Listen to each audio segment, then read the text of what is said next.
Ճրագալույցի Սուրբ Պատարագից հետո Քրիստոսի հարության ավետիսը միմյանց փոխանցելով հոգևոր դասը համախմբվեց վեհարանում։ Վեհափար Հայրապետը շնորհավորելով ներկաններին հրաշափառ տոնի առիթով գոհաբանական աղոթք բարձրացրեց առ Աստված հավատացյալ ժողովրդի հետ հարության բերկրանքը կիսելու հնարավորության համար։ Այնուհետև կատարվեց տնօրնեքի արարողություն, օրհնվեցին վեհարանի բարիքները՝ հացը, ջուրը, աղը։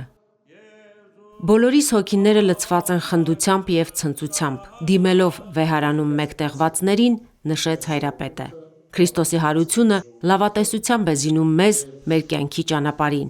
Տիրոջ հարությունը զորացնում է մեր հավատը, որ մենք ևս Աստծուն ապավինելով իզորու ենք հաղթահարել մեր և մեր հայրենիքի առջև ծառացած բոլոր մարտահրավերները։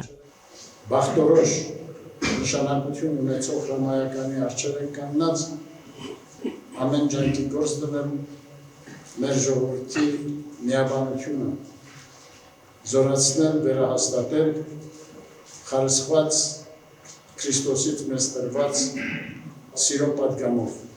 որ միմյանց սիրենք և այդ սիրո վրա հաստատենք ինչպես մեր կյանքը, այնպես էլ կյանքը մեր ողջ ժողովրդի։ Թող Տերը օգնական ու պահապան լինի ազգիս հայոց, ողջ աշխարհին, ողջ մարդկությանը, որպեսզի խաղաղության մեջ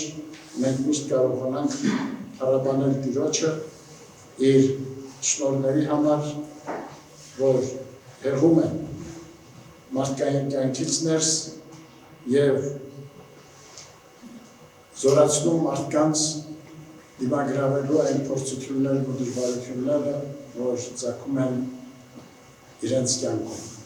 Հայոց Հայրապետը Տիրոջից ուժ և զորություն հայցեց նաև հոգևորականների համար, որպեսզի նրանք կարողանան լիարժեքորեն իրականացնել իրենց առաքելությունը Աստծո խոսքով մխիթարելով ու հոգևոր ուժ փոխանցելով հավատացյալներին։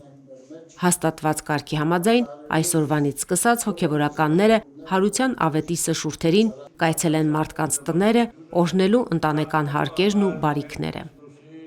Վաղը ապրիլի 5-ին Մայրաթոր Սուրբ Էջմիածնում Սուրբ Հարության տոնական պատարագը կմատուցի ամենայն Հայոց Հայրապետը։